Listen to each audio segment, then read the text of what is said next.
So the translation to this verse is, "The Lord is the vanquisher of the distresses of one who is surrendered unto him. Thus he who desired to destroy his family told me previously to go to Badrika Ashram."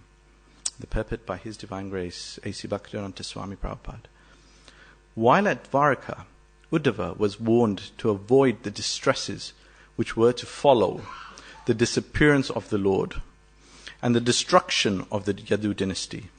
He was advised to proceed to Badrika Ashram because there he could associate with the devotees of Narnarayan, and in their association of devotional service he could increase his eagerness for chanting, hearing, knowledge and detachment.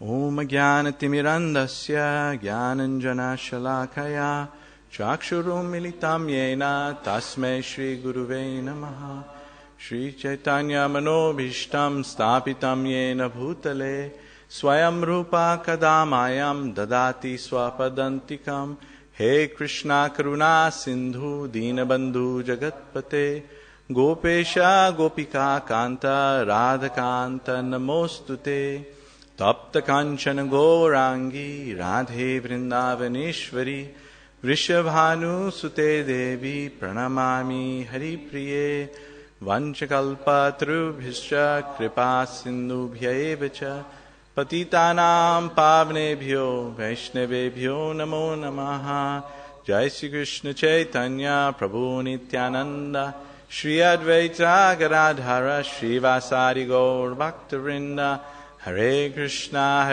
Krishna Krishna Hare Hare Hare Rama Rama Rama Hare Hare. So I'll read the verse again. The Lord is the vanquisher of the distresses of one who is surrendered unto him. Thus he who desired to destroy his family told me previously to go to Badrika Ashram. So this is chapter 4 of Srimad Bhagavatam. And just a couple of verses before, two dynasties are coming together, the Vrishni dynasties and the Bhoja dynasties. And what they were doing together was they had prasadam and then they decided to get intoxicated. And then when you get intoxicated, what tends to happen? You lose consciousness and you can pick a fight very easily. So Krishna could already foresee that, there is this big fight brewing and there's going to be destruction of these dynasties. Now the Vrishni dynasty is actually the Yadu dynasty. So the Kshatriyas in the Yadu dynasties are called the Vrishnis. And Krishna is actually part of the Vrishni dynasty. Another name of Krishna is Varshnaya, which means he's born within the Vrishni dynasty. Also, there's the Bhoja dynasty. Now, the Bhoja dynasty literally means the dynasty that is involving themselves in sense gratification. The word Bhoja means to fight. Now, guess who do you think came from the Bhoja dynasty? Kamsa, yeah? So if your dynasty is known for picking fights, you can already see that once intoxicated in the direction of travel, there is going to be destruction. So Krishna could foresee this, and thus he advised Uddhava, who is also part of the Vrishni dynasty, to proceed to Badrika Ashram, where he could get association of devotees. And that association would then increase his chanting, his eagerness, his knowledge and detachment. So Badrika Ashram is actually a place in the Himalayas. And this is the abode of where Narnarayan Rishi used to reside. Narnarayan are an incarnation of Krishna. Another name for Badrika Ashram is Badrinath. So you may have heard of this word Badrinath. In the Himalayas there are a few holy places. Gangotri, Yamunotri, Badrinath and Kedarnath, all high within the Himalayas, very high altitude, low oxygen, so it's not for the faint-hearted taking a pilgrimage there. Actually, Bhakti Siddhanta Saraswati Thakur in 1932 did a yatra there with devotees. And even in recent times, we've seen many gurus within ISKCON that have done yatras to Badrinath, Kedarnath, Gangotri, Yamunotri. So a beautiful holy place. Krishna actually didn't go there personally himself, but he wanted Uddhava to go there. as he wanted to send someone there because he wanted Uddhava to reciprocate on his behalf. A very interesting pastime actually takes place in Badrika Ashram. When the Pandavas were in exile, they were roaming in different parts of the universe. And one part that they came to was Badrika Ashram. So the Pandavas there in Badrika Ashram, very high in the Himalayas, very scenic. People love to go to scenic places. The Drakensberg Mountains in South Africa, Mont Blanc in France, the Swiss Alps, Mount Fiji. And the views and the scenery is quite delightful. So Draupadi was sitting there on the edge, admiring the view of the Himalayas. And, as you go higher, the wind starts to blow even harder and faster. And while she sat there, this wind blew past, and these aroma of these celestial fragrances started covering up the air. And she was covered in these beautiful petals of flowers. And she was absolutely amazed that, what is this flower that is giving out such a beautiful fragrance? It can't be from this world. And what are these flowers? So, like a chaste wife does, she turned to her husband, Bhim, and said, Bhim, I really like these flowers. Can you go find where they're coming from and pluck a few flowers? And Bhim, being the Kshatriya that he is, got very happy that he's got an opportunity to serve his wife. So he said, sure, I will go and find these flowers for yourself. So he started to trek the Himalayas, following the smell of the fragrance, following the petals to see where they're coming from. And he's going and going, and he's going actually higher and higher, deeper into the Himalayas. It's very peaceful, very serene. And then after a short while, he starts to hear a loud thumping sound. Tuff, tuff. And he's wondering, in such a peaceful place, who is making such a sound? So as he proceeded further, the sound got louder and louder. And lo and behold, in front of him was an old monkey lying across the path, wagging his tail and hitting the slab that he's on. And that was making a tumultuous sound. All these birds were flying around. All the animals were getting agitated because it was so loud. So Bhim went up to the old monkey and introduced himself. You always introduce yourself so that the person knows who you're talking to, So he goes, I'm Bhimsen, one of the Pandavas, and we are residing here in Badrika Ashram. Who are you, dear monkey, and why are you making such a noise? The monkey said, this path leads to the higher planets and is not for mere mortals. So please turn around and go back. Now when you say that to a Kshatriya, starts to get enraged that, you've called me a mere mortal. You don't think I have the capability to go forward. So he did not answer the question who he was. He just told Bhim to go back. Bhim turns around and says, no, I am going to proceed forward. Introduce yourself. And he refused. He said, I'm not going to move. You can either jump over me or move my tail and cross over. Now, Bhim knew that the Supreme Personality of Godhead resides in everyone's heart. And if he was to jump over him, it would be offensive to Krishna. And also this monkey was elderly. So he did not want to offend the monkey by jumping across. Valuable lesson here. So he said, I cannot jump over you because you have the super soul residing in your heart. If you were an object, I would have simply jumped over you like my brother Hanuman did when he crossed over the ocean and went to Lanka. Hanuman and Bhima are brothers because they come from the same father, Vayu, the wind god. So the monkey goes, who is this Hanuman you're referring to? Bhima gets even more angry. He says, you're a monkey and you don't know Hanuman? What type of monkey are you? Gets really enraged. He says, tell me a little bit about Hanuman. Who is he? And what has he done? So he starts to narrate the pastime of Ramayan, how Sita Devi was kidnapped, how all these monkeys came together, headed by Hanuman, to go and find Sita Devi, how Hanuman jumped the ocean, fought with the demons, burned down Lanka, came back, and all of these this glorious story. So the monkey was very pleased. He said, this is very nice, Hanuman sounds like a great personality. He said, but I'm still not moving, So Bhim has the strength of 10,000 elephants. That's a lot of strength. So he said, sure, if you don't move, I will move you. So he starts to grab the tail, which looks, he said, it's like a twig. I can pick it up and throw it to the side. Starts to grab the tail, but he can't even move it. And he puts all his might, starts to perspire, goes red. Still, nothing happens. Bhim, being a spiritual person, very quickly realizes that this is no ordinary being, right? So he immediately offers dandavats to say, I'm very, very sorry. I took you as a mere mortal, but you're clearly someone from the spiritual planets. So please forgive me, firstly, and please introduce yourself.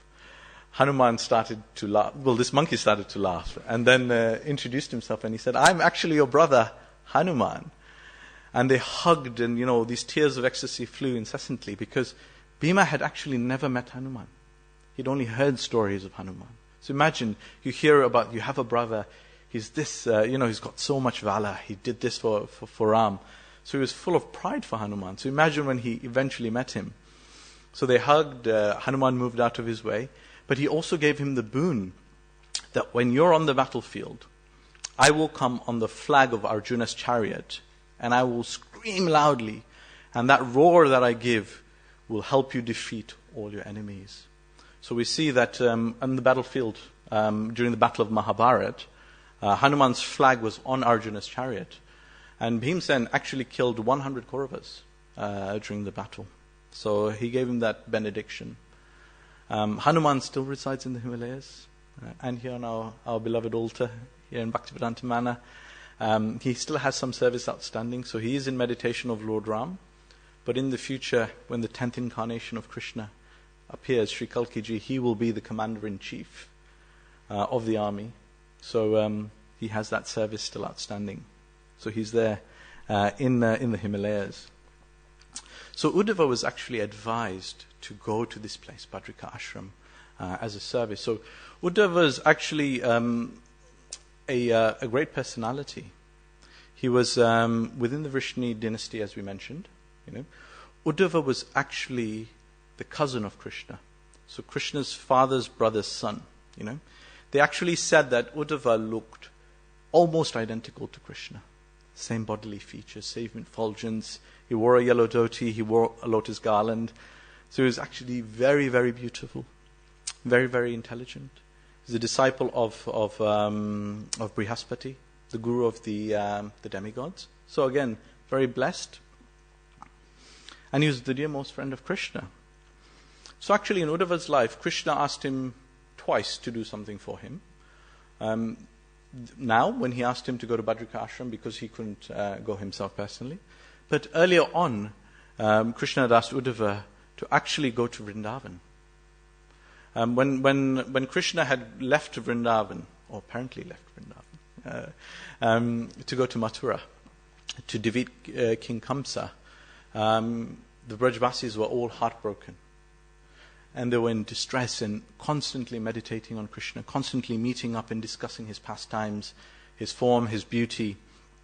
And Krishna could feel that there was this great deal of separation that the Brajvasis were feeling from him.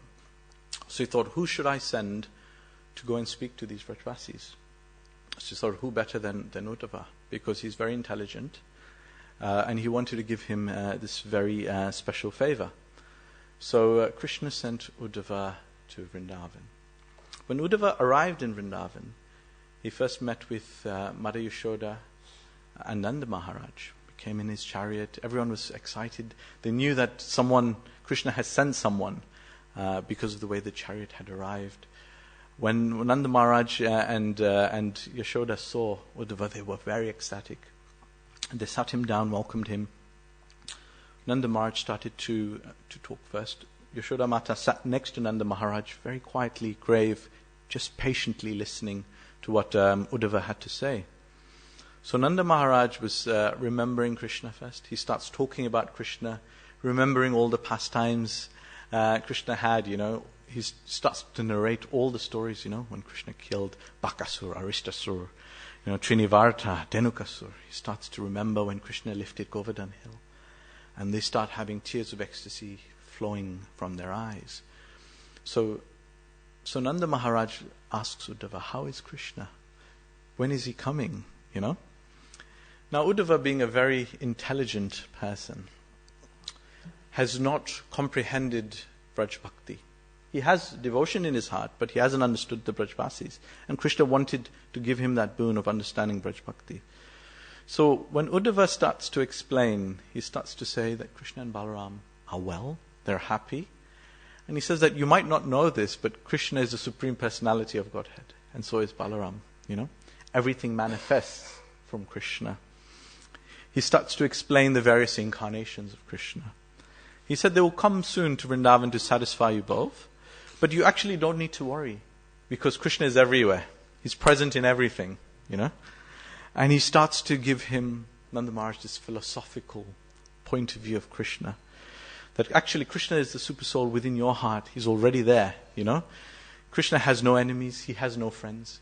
He has no mother, he has no father, He's not affected by material nature. So he's busy telling him all of these things. Krishna doesn't take birth in this world, he just appears. He's not under the spell of Maya. And he's nobody's son. Now imagine telling Nanda Maharaj and Yashoda that Krishna is nobody's son. He's here. You have nothing to worry about.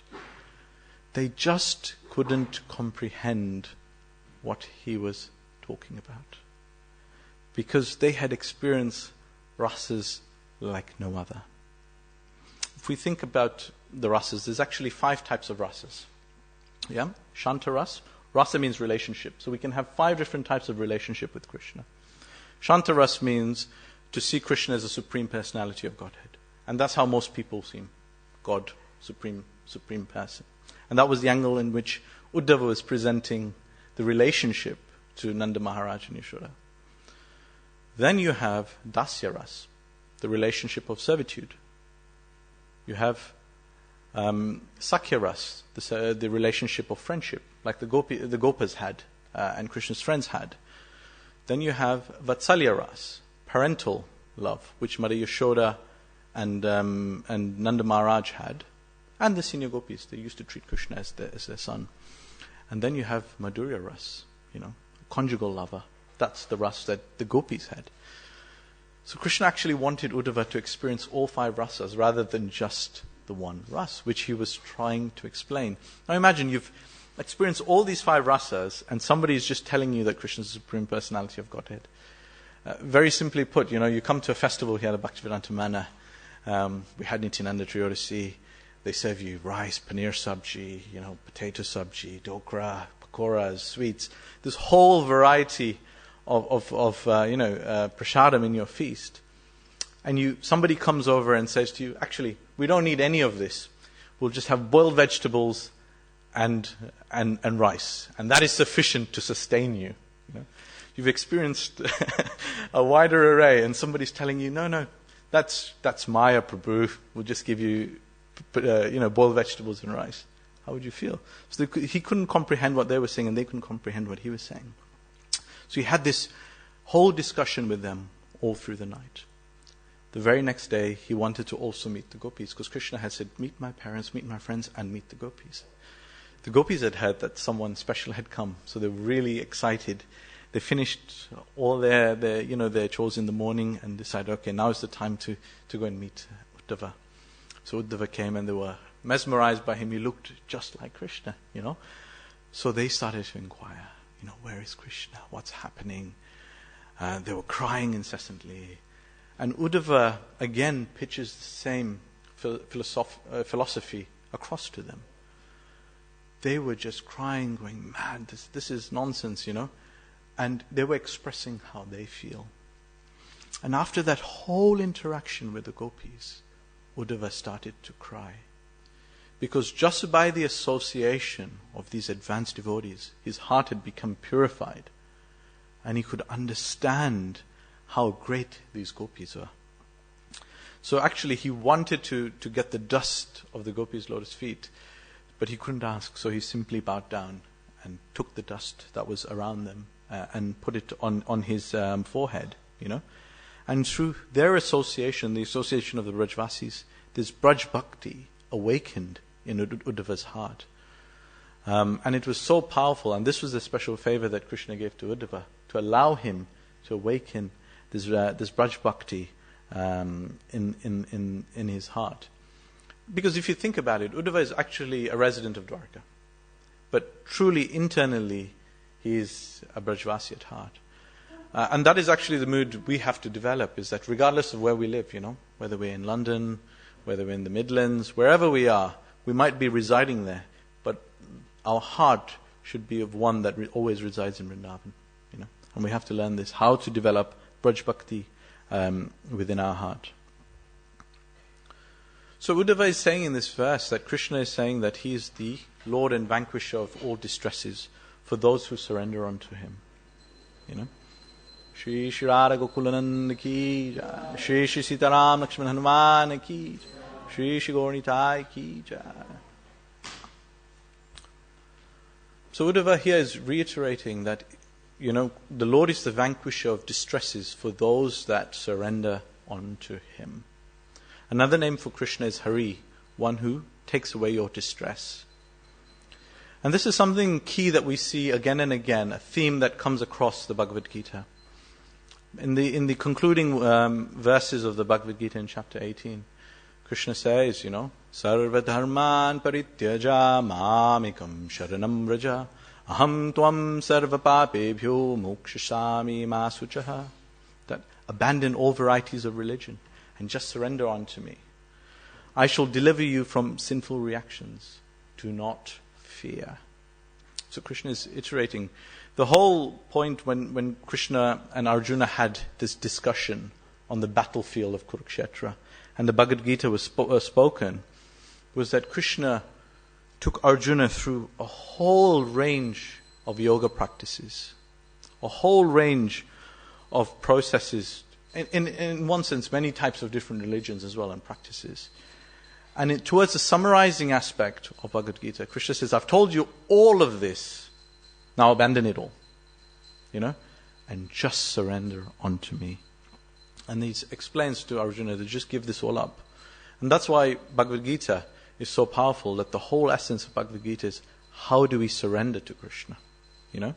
Arjuna was thinking he was the doer when he was on the battlefield of Kurukshetra, and he couldn't kill all these people. Krishna was saying, I am the doer. If you surrender unto me, you will be glorious. So this is the whole point, is that we have to surrender to Krishna and he will vanquish all of our distress.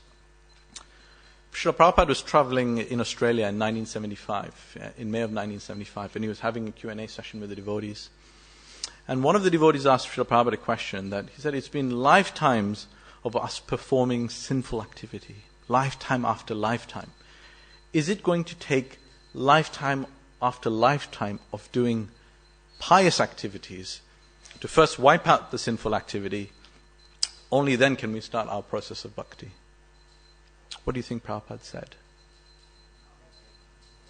He said, 1 minute. You can become pure devotee in 1 minute. Which meant, absolutely immediately. He said, Prabhupada then explained, he said, have you not read Bhagavad Gita? The whole essence of Bhagavad Gita is you simply surrender unto Krishna. Then you will become immediately freed from all reactions. Without reservation, without any politics, without any duplicity, fully surrender yourself and Krishna will save you. And Krishna is assuring us this. And Krishna, we don't take anything without guarantee. Right? You go to a shop, you make sure you take the receipt, because if something is faulty, you can go back and say it's written here. And that's why Krishna has said this time and time again. And he summarizes and says this in the Bhagavad Gita so that we can take this as his guarantee. And more than a guarantee from Krishna is when his devotee guarantees it. Krishna most certainly does it, Krishna says, you are not my devotee. If you're the devotee of my devotee, you're my devotee. So, Uddhava here is saying that, Krishna is saying that if we surrender unto Krishna, he will vanquish our distress. Yeah? And that when we surrender unto Krishna, we will also be without distress and not with no fear. He said, do not fear. It's again a wonderful pastime of Srila Prabhupada. We see in Srila Prabhupada's life that he was consistent. It was not that at a certain stage he became self-realized and, all these realizations came up. In 1942, in the midst of the Second World War, the Indian Army was fighting on behalf of the British Raj. And at this point in time, Calcutta was one of the central hubs of the British Army. And the Japanese, when they were bombing, they were flying over Calcutta and dropping bombs on different locations. And there was absolute chaos, right? So people were trying to vacate Calcutta and leave. Were vacating Calcutta and leave. And somebody came, and at that time Srila Prabhupada was a householder living in Calcutta. And his friends knocked on the door and said, Prabhupada, we're, Abhay Charan, Abhay Babu, we are vacating Calcutta. Join us, come, let's go. It is not safe here. Prabhupada refused. He said, I'm not going anywhere. I'm going to stay here and I'm going to chant, I'm going to read Bhagavatam, and I'm under the protection of Krishna. In Srimad Bhagavatam we hear, Rakho Krishna Marike, Maro Krishna Rakike. If Krishna wants to kill you, no one can save you. If Krishna wants to save you, no one can kill you. So Prabhupada had that firm conviction that it doesn't matter. I'm under the shelter of Krishna and I will be fine. And that was the case, He was absolutely fine and he did not vacate Calcutta. So the question then comes, how do we surrender? Krishna is asking us to surrender. How to surrender? So Srila Rupa Goswami in the Nectar of Devotion gives us 6 processes to enhance our surrender. He recommends that we accept things that are favorable to our devotional service. So things that can help us in our bhakti, we should accept those. Things that are not favorable for our devotional service, we should reject those.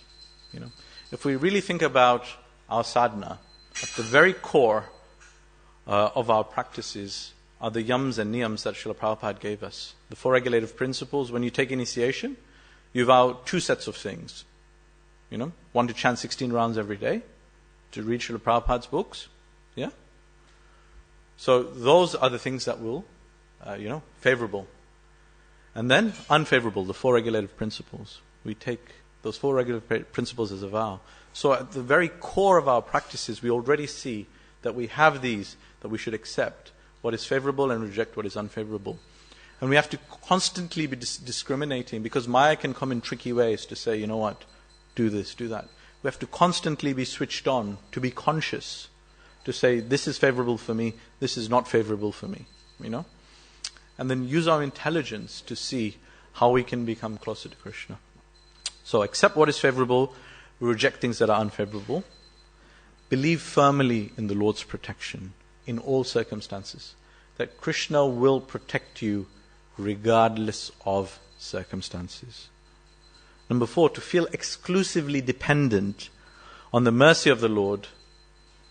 So we have to be exclusively dependent, knowing that Krishna is my supreme shelter and He will protect me. Have no interest separate to Krishna. So we know that He is my Lord, and I don't need to wander here and there to find protection, because Krishna will do that. And always feel oneself meek and humble. Trinadapi sunichena, be meek and humble. And Mahaprabhu further emphasized this, that we have to be in a state of meek and humbleness. So Prabhupada explains that we should see ourselves as helpless. We should see Krishna as our only basis.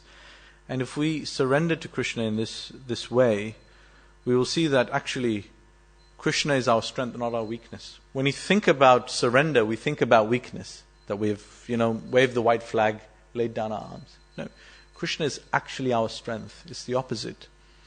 That actually when you surrender to Him, you glorify Him. It's a position of power rather than weakness. All right?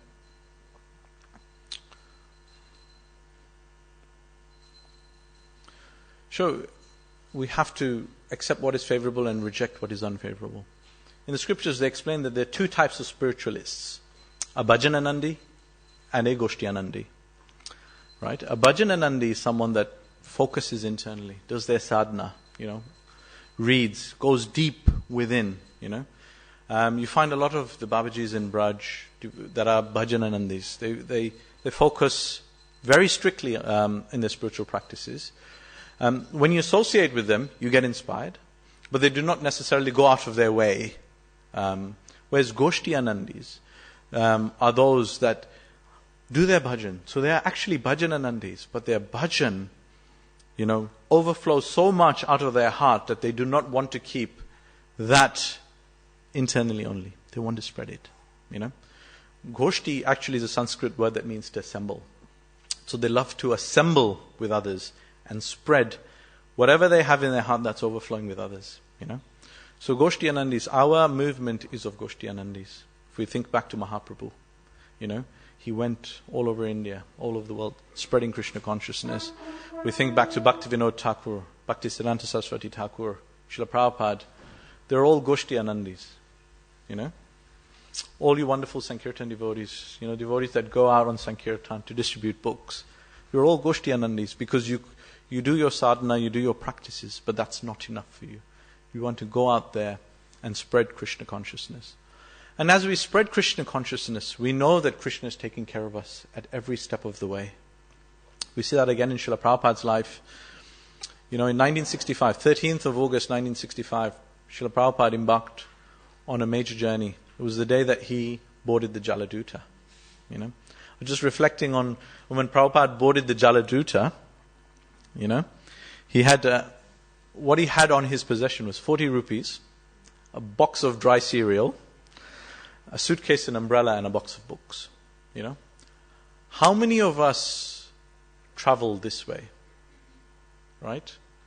Nowadays, when you book a flight, you make sure parking is sorted, or somebody's dropping you to the airport. You've checked in online. Yeah. Some people do fast track through passport control. When you land, either you have family waiting for you, or a taxi driver with a board, at least with your name on it. So you've been welcomed. Srila Prabhupada had simply written a letter to Sally Agarwal and her husband to say, I'm coming to America. When he's coming, who knows, The Agarwals had invited so many spiritualists over the years, and nobody ever pitched up. So on the 13th of August, Prabhupada, with 40 rupees in his pocket, boarded the Jaladuta, with what? Faith that Krishna will protect him, and no fear whatsoever.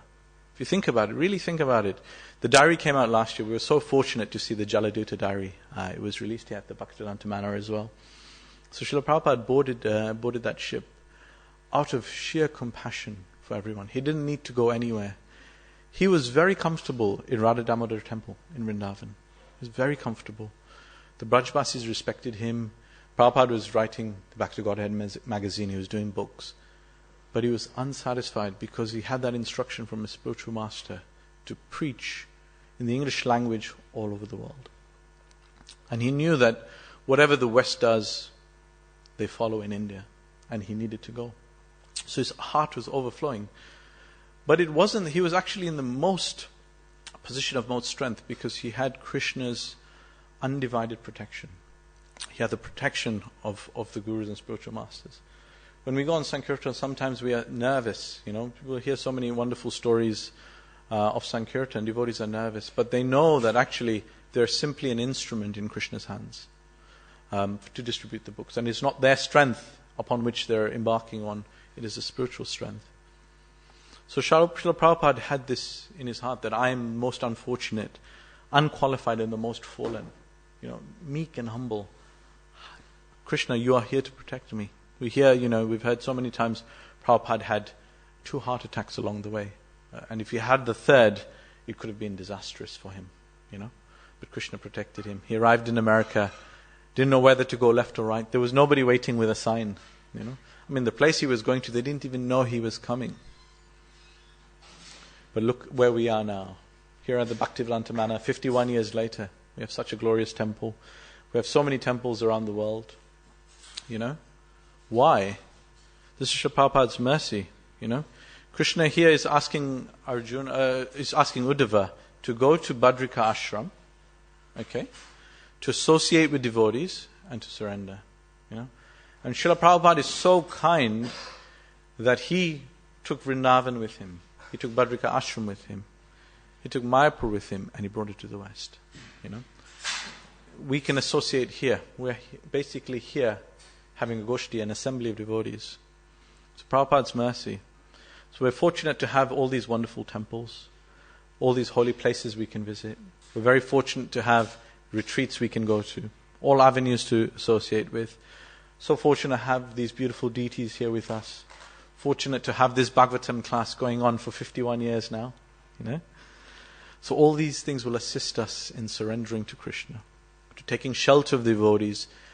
And in that shelter of the devotees, we will avoid the distresses of material existence and the pain of separation from Krishna by talking about Krishna, His name, form, qualities and pastimes.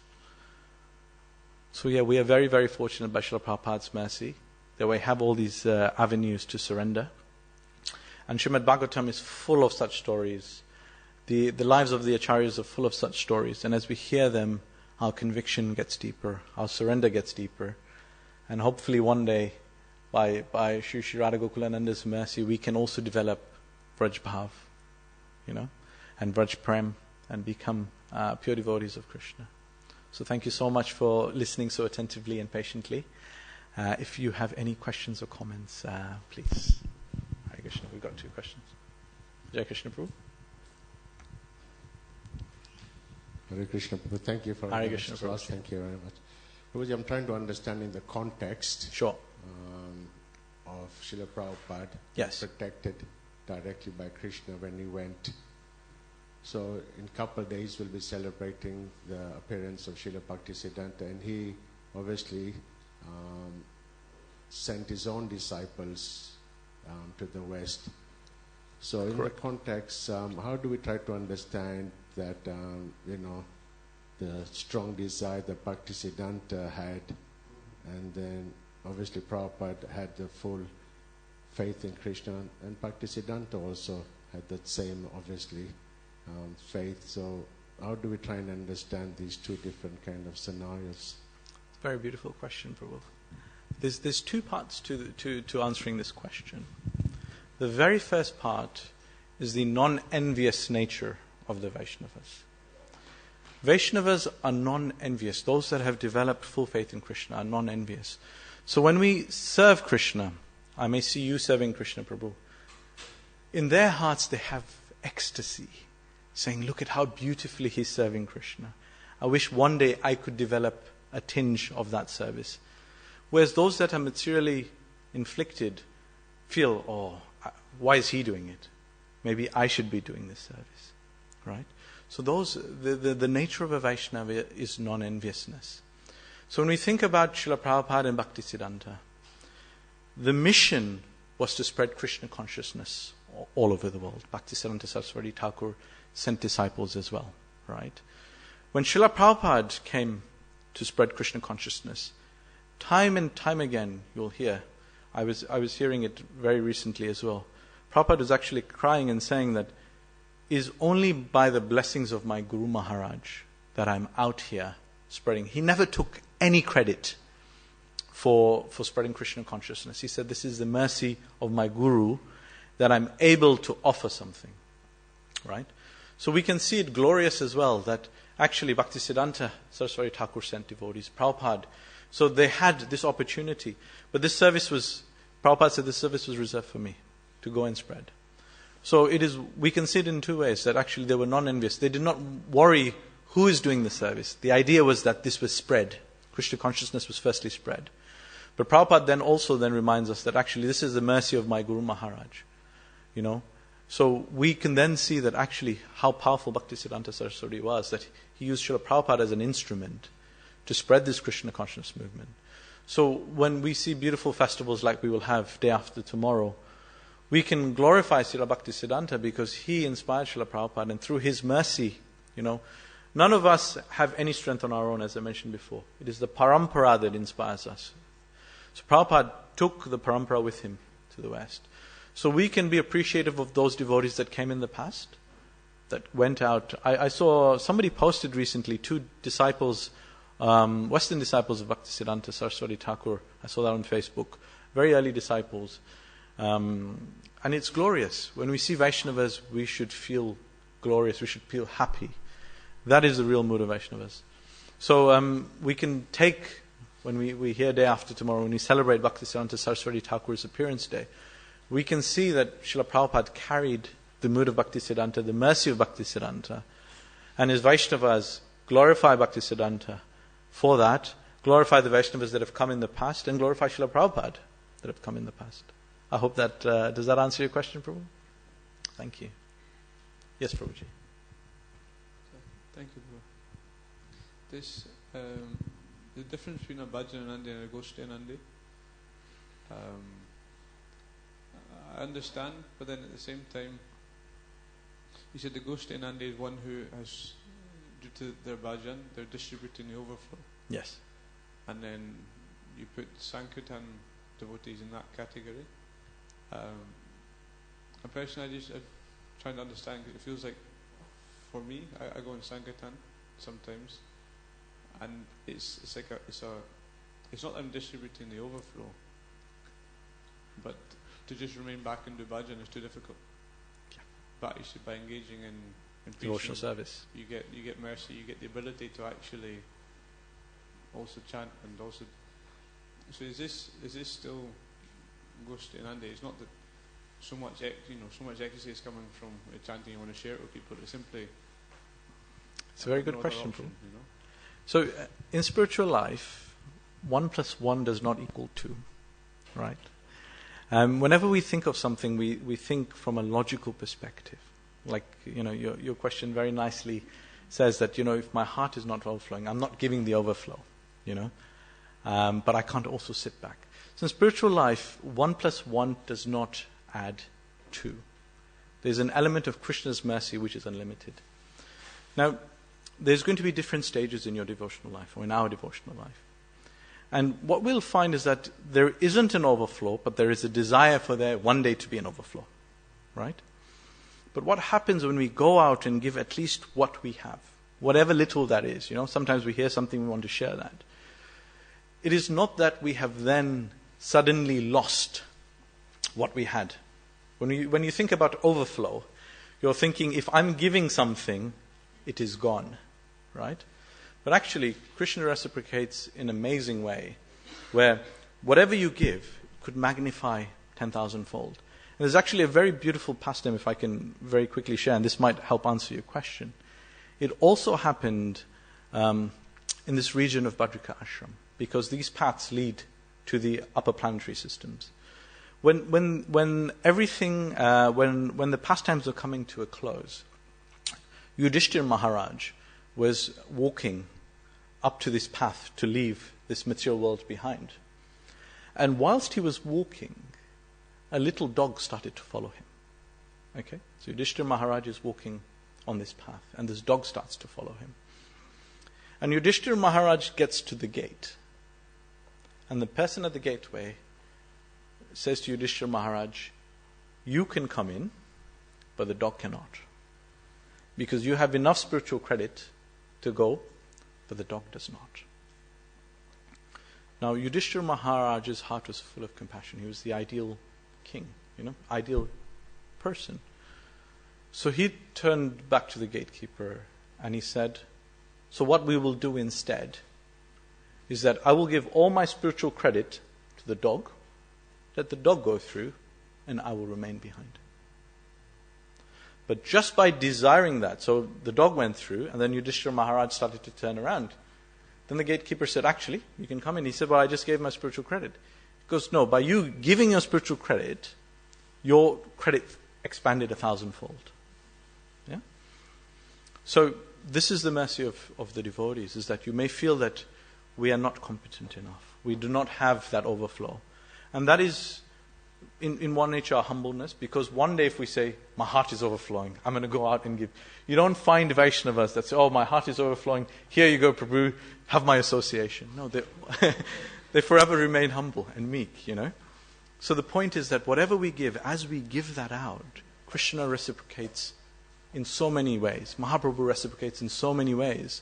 So that even if we have little bit, if we give that, we will find that starts to expand. Our bhajan starts to expand. Your service starts to expand. And you will find that, you're able, sometimes you look at devotees, like, if you look at some of our spiritual teachers within our movement, I know I'm almost out of time, a simple example, His Holiness Jayapataka Swami Maharaj, his health is not good. We can see that his body has pretty much given up on Maharaj. But if you see the stats of how many flights he's taking, how many meetings he has in a day, how many classes he's giving, an able-bodied person will think, that's impossible. I can't do that. How is Maharaj doing that, you know? That's because there is such an overflow, and by giving, that has expanded over time. So as we give whatever little we have, we will find that starts to expand. Our capacity to serve expands. Our desire to serve expands. And then you'll see that starts to magnify. Each one of us has 24 hours in a day. Krishna has given us the same amount of time. What we do with it then depends on us, you know. So if we do that, we give that little, we'll see that overflow will naturally start to progress. And we'll want to give more. We'll want to do more Sankirtan, associate more. And naturally you'll find that flow is ever expanding. And it's not that one add one, if I give something, I lose that. No. Krishna expands that. Hope that answers your question, bro. Hare Krishna. Any other questions? Yes, Mataji?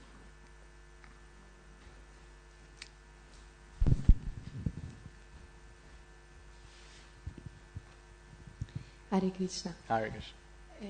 What does the gradual process of surrendering to Krishna feel like? And on an emotional level, what should we let go of and what enchants us?